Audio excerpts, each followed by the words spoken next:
Once upon a time, in a peaceful desert village, the sun rose over a small hut. Outside, children were playing, laughing and shouting as they enjoyed their day. In the courtyard of this humble abode lived a young Muslim boy named Abdullah, known for his radiant smile and even more so for always speaking the truth. His honesty was like a bright light that illuminated the faces of his parents and neighbors every time he talked to them. One morning, while the sun was still taking its sweet time to wake up, Abdullah helped his mother fetch water from the well. As they walked back home together, his mother couldn't help but smile at how happy her son was. "Yeah, Abdullah," she said, "your happiness makes me feel like I'm the luckiest mother in the world."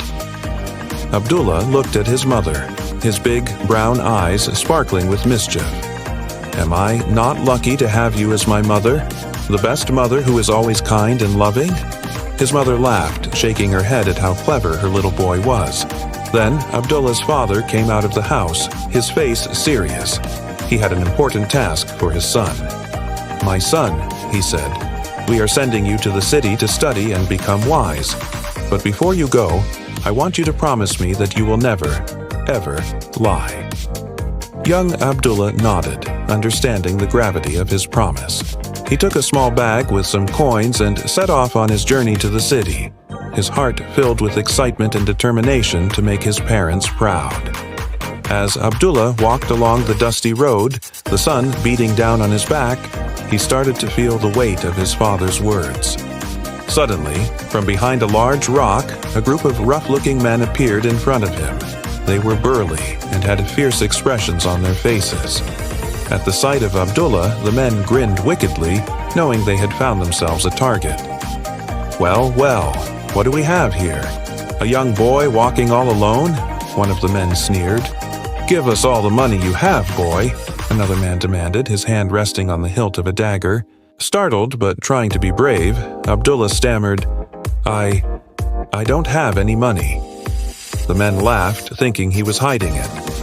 "Oh, really? Let's see if you have any."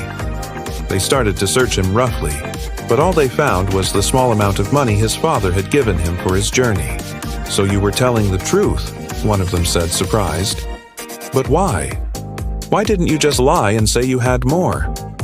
The boy looked up at the man, his eyes shining with conviction. "Because my father told me never to lie. If I lie to you now, I might lie about Allah tomorrow."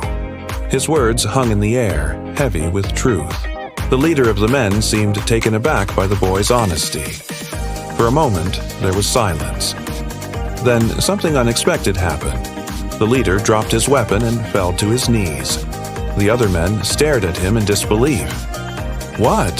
What are you doing?" one of them asked. The leader looked up, his face filled with remorse.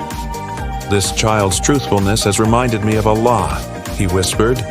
"From today, I repent and will never harm people or force them to lie for my sake again." One by one, the other men also threw away their weapons. "I am ashamed," one of them said, his voice cracking. "We are done with this life of sin." They embraced Abdullah, thanking him for showing them the right path. With his heart pounding from the adventure, Abdullah continued his journey to the city. He arrived home safely and began to study, his mind sharp and his spirit high. News of his bravery and honesty spread far and wide. People from all around came to Abdullah's village, eager to meet the young boy who had shown the power of truth. As the years passed, Abdullah grew into a fine young man, always remembering the lessons of his childhood. His story became a light that guided the hearts of people, reminding them that honesty is the best policy, and that sometimes the smallest truth can change a life forever.